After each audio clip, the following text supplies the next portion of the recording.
Welcome to student dictation. अगर आप channel पर नए हैं तो चैनल को सब्सक्राइब करें और बेल आइकन जरूर दबाएं। डिक्टेशन 5 सेकंड में शुरू होगा। Ready start. महोदय, पिछले 50-55 वर्षों से हम खादी संबंधी कार्यक्रम को कार्यान्वित करते आ रहे हैं। इस कार्य की ओर हमने पर्याप्त ध्यान दिया है और हम में से कुछ ने तो पर्याप्त समय भी दिया है। सबसे बड़ी कठिनाई मिल के बने कपड़े से प्रतियोगिता की है। एक और कठिनाई यह भी है कि सदा इतनी खादी उपलब्ध नहीं होती जितनी कि उसकी मांग रहती है। खादी का आर्थिक आधार भारतीय जीवन संबंधी कुछ मौलिक तथ्य हैं। हमारा देश कृषि प्रधान देश है, जहां अधिकांश लोग किसी न किसी रूप में खेती बाड़ी से अपना निर्वाह करते हैं। यदि आप एक किसान के जीवन पर दृष्टि डालें तो आप यह देखिएगा कि उसका खेत बड़ा हो या छोटा, वह और उसका परिवार वर्ष भर बराबर खेती के काम में ही व्यस्त नहीं रह सकता। उसे काफ़ी समय बेकार रहना होता है। दूसरे रोजगार की खोज में वह अपना घर छोड़कर नहीं जा सकता, क्योंकि खेती के काम में कभी-कभी निरीक्षण की आवश्यकता होती है।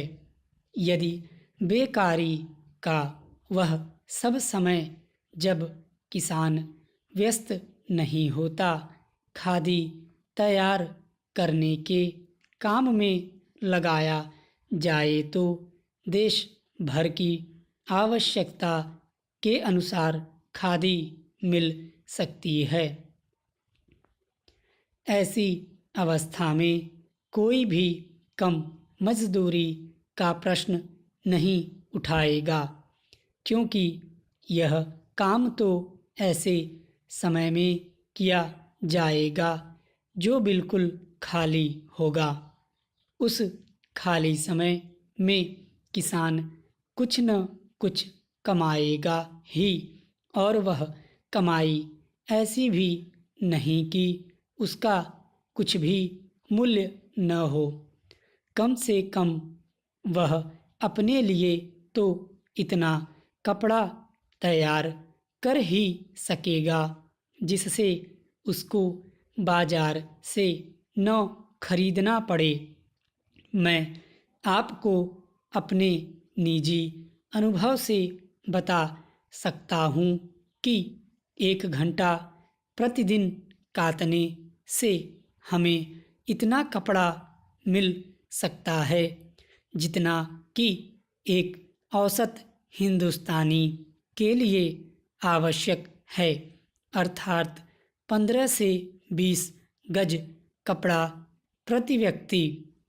इस दृष्टिकोण से देखा जाए तो सस्ते महंगे कपड़े का प्रश्न ही नहीं उठता, क्योंकि खादी खाली समय में किए परिश्रम से प्राप्त हो जाएगी। खादी के संबंध में एक आधारभूत तथ्य है। हम जानते हैं कि आदमी सदा काम नहीं करना चाहता।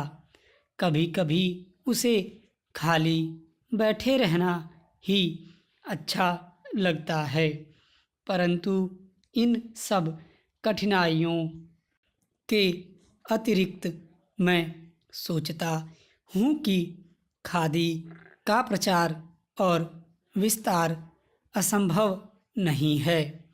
अतीत में गांधी जी ने खादी आंदोलन आरंभ किया। स्टॉप।